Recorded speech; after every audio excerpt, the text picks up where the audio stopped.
Millicent, are you there? She'd notice you. You're still here? You have no fear of the rot, do you? No, I have healed the rot. I have given the needle. We have traveled some time. We actually got your prosthesis arm for you together. And we defeated the Skin Noble. And now you're going to help me to battle against the Dragon Knight, who is before me before I can get to Leyndell City. She'd tilt her head, confused. I haven't forgotten what you've done for me. I shall aid you, if that is what you require. However, I must ask something of you, first. She'd hesitate, looking away. Might I see your face? It's difficult to trust those who hide their identity. I know you've done much for me, but I must be certain of whom I'm traveling with. You have forgotten me, because last time we spoke, your mind was overwhelmed by the outsider forces, and I had to cleanse you from the memories of me. It was saddened day, but I am returned to you, and I try to summon you.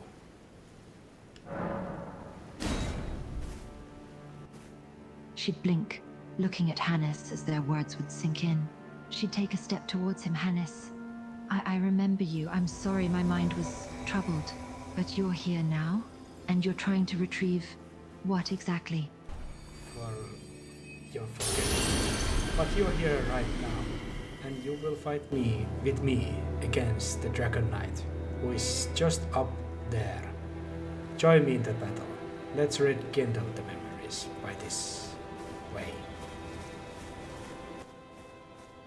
Millicent would nod, her expression more determined. Very well then. Let us defeat the Dragon Knight together. I promise I won't forget you this time. I summon also Bloodhound Knight Flaw as our third companion. Millicent would nod, a look of curiosity in her eyes. All right then. With you, me, and the Bloodhound Knight Flaw together, we should be able to overpower the Dragon Knight. My Bloodhound is too eager. He just runs alone and gets his ass kicked by the dragon. We have to laugh and run after it. Millicent would chuckle, shaking her head. It seems like your Bloodhound Knight is a bit overconfident. Perhaps we should strategize first before rushing into battle. We are going to be very quick about this. The Dragon Knight is powerful, but I want to also defeat him fair and square without causing him too much pain. And he is already in his job. Millicent would nod in agreement. You're right. We should approach the Dragon Knight slowly and defeat him without resorting to underhanded tactics. I'll follow your lead. We will finish him together. Start. Millicent would let out a sigh of relief, panting slightly. We did it. We defeated the Dragon Knight together. You disappear, but we still can talk.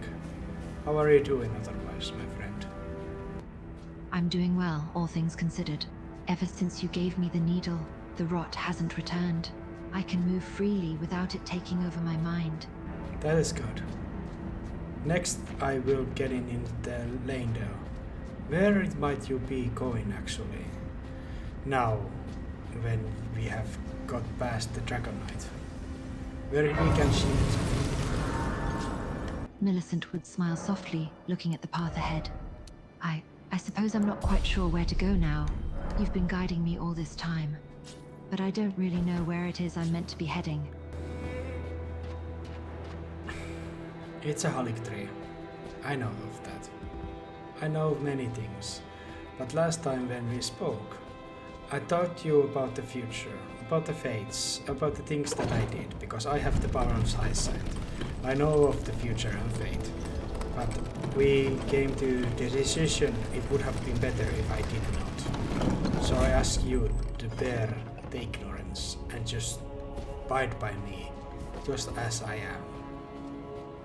Millicent's eyes widen, a solemn expression taking over her face. So you knew the future? And you've given that up to remain in ignorance with me. Why? Why would you give up such a gift? No, I have not given up such a gift. I just remain silent. even that you might want to know some things. Because when I told you last time, it was a disappointment for you. It was... it would have been better if you didn't. Because futurism is plain, it's boring, it's disappointing. Even though there is beauty and greatness in there. Millicent would look away, her expression troubled. I see. So the knowledge you possess would be too much for me to bear. I can't help but feel as though there are things you're holding back from me, Hannes. Are you sure it is wise to keep such secrets? It is necessary. Millicent would sigh, her expression resigned. Very well then. I trust in your judgment, Hannes. I will remain ignorant as requested. Please, lead the way. I will follow you, blind to the future, as you say. I meet with Melina, who was my companion until this point. Because I have led her to the Leyndell city, she can move freely there. She leaves me with the power of runes to get more powerful by using runes. There is Borg, my seamster. Millicent would nod, listening intently to your words. I see. So Melina has been your companion until now, and she can now move freely in the city. Power runes, but that is not important. What have you been doing otherwise, rather than just fighting enemies and surviving? Anything light-hearted? Millicent would pause for a moment, thinking, well, there haven't been many opportunities for anything light-hearted while we've been on our journey. However, sometimes I do find moments of peace, like when I'm resting by a campfire at night. I also enjoy the beauty of the landscapes we pass through, even in the midst of war and danger. And I suppose I've been appreciating the simple things, like the sound of birds singing, or the feel of the wind on my skin. That I would know. She'd tilt her head in curiosity. You would know? What do you mean by that? I just say whatever comes to mind that feels right and appropriate at the moment. I'm not thinking too much. I'm just watching the beautiful city of Leyndell, and I hear the trumpets of the very funny looking pale bubble people. Millicent would laugh softly at your description of the bubble people. I see, so you're just letting your thoughts flow freely, and you're enjoying the beauty of Leyndell. It is a lovely city, that's for sure. The trumpets of the bubble people do make for an odd contrast, though. They showed me with the bubbles. I don't want to hurt them, so I just ran past them. Millicent would watch as you ran past the bubble people without hesitation. You seem pretty determined to avoid them. You know how to hurt them, yet you still choose to run past. Why is that? They are adorable. I don't want to hurt them. Millicent would smile, understanding your reasoning. I see. You think they're adorable and you don't want to hurt them. I suppose I can understand that. They do look rather silly with their bubbles and trumpets. It's endearing, in a way. But there's a hooded assassin who I do engage in a battle with. Millicent would frown, preparing for battle. I see. So we have to face a hooded assassin, Hawaii. All right, I'll follow your lead. Let's take him down. It usually takes just a moment after I say something to defeat the certain enemy dimension. You don't need to but just to tell me what you are doing in the Leyndell city. While I am traveling and defeating enemies, you are elsewhere, doing your own thing. We are just keeping touch by me using the projection shots. The skill that I learned from the witch 7. Millicent would pause, taken aback by your sudden change of topic. She'd compose herself, trying to keep up with your train of thought. Oh, I see. So while you're traveling and fighting enemies, I've been doing my own thing elsewhere in the Leyndell city. We're keeping in touch through some sort of projection skill you learned from the witch Selene. Is that correct? That is correct. Millicent would nod, understanding the situation better now. All right, I get it now. So you're focused on fighting enemies and traveling, while I've been here in Leyndell, doing who knows what. We're keeping in touch through this projection skill you learned from the witch Selen. Got it. Is there anything else I need to know or do? I have one other thing. I am going to face Morgoth, the Omenkin, soon, but before that I will aid my good friend Bernal with to face 2 different Tarnshed. Millicent looked at you with interest. You're going to face Morco soon, but before that, you'll help your friend Bernal? And you're doing that with the help of 2 orange shirts?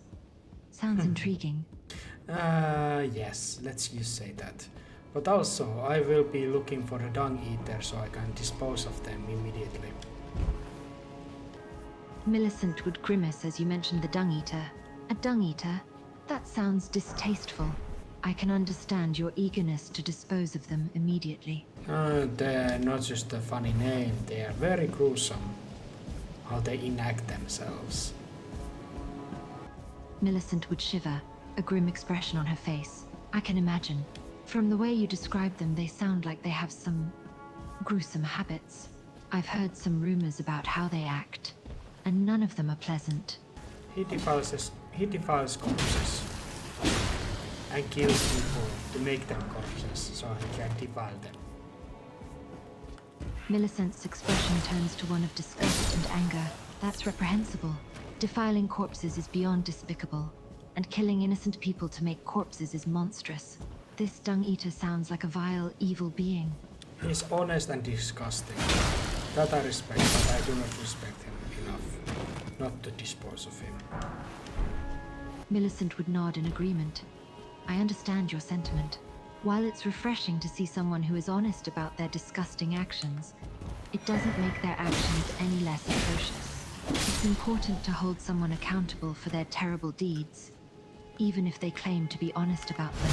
Yet they have some sense of honor because they respect the Round Table hold serenity and don't enact their desires in there, unlike one other who is kind, who cares for weak and meek, but enacts the murder in the Round Table Hall that I cannot forgive. Millicent would tilt her head, interested in your words, I see. You're saying that the Dung Eater has some sense of honor because they don't enact their desires in certain places, like the Round Table Hall, and there is another person who is kind and cares for the weak and meek, but also enacts murder in the Round Table Hall, and you cannot forgive them for that. Is that right? And it is a hypocritical contradiction in sense. We battle together against Millicent them. would agree, nodding. I can see the contradiction in that. It's hypocritical to claim to care for the weak and meek, yet still enact murder in a place that is supposed to be a safe haven. The actions don't align with the supposed ideals. Doesn't matter, we are battling against the L3 avatar in the latest. You jump from the roof to aid me in the battle.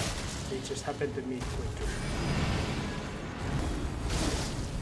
Millicent would nod, focusing on the battle at hand. Right, we're fighting the L3 avatar in Lendell City. I leaped down from the roof to help you in the fight. We quickly regrouped, and are now working together to take the enemy down. I get the Lord's rune from the L3 and you just run away, and I laugh at that and I continue other way. We are just looking different things and doing different stuff while talking. So we can still chat with each other, even when we're apart. Yes, but my projection still runs with you. Millicent would look surprised, but quickly recover. So you're saying that your projection is still traveling with me, even though you're off in a different location? Yes, it cannot really hurt anyone or do anything. It's just sharing information and speaking for me. And how's my appearance? Millicent would nod, understanding. I see, so it's basically just a projection of you that travels with me and shares information. It doesn't have any physical form or ability to do anything, but it looks and sounds like you. Interesting. Yes, I walk alongside the Great Dragon Corps wing to upper places of the Lendell City because I have the meet up with the Bernal and he needs my help soon. This is battle that I don't want you to join, because it is a grimace thing. I am going to battle with the honorable tarnished of the Round Table Hold for my own personal reasons, and I don't think you would be happy to stain your blade with their blood. Millicent would frown, sensing the seriousness in your demeanor. I see. You're going to battle with an honorable tarnished from the Round Table Hold for your own personal reasons. And you want me to join because you think I wouldn't be happy staining my blade with their blood. You have your own reasons for this, and I respect that. Thank you. I will return to you soon. Now I have the brother to battle with. Millicent would nod, her expression serious. All right, I understand. You have your own battle to fight right now. I'll wait for your return. Be careful.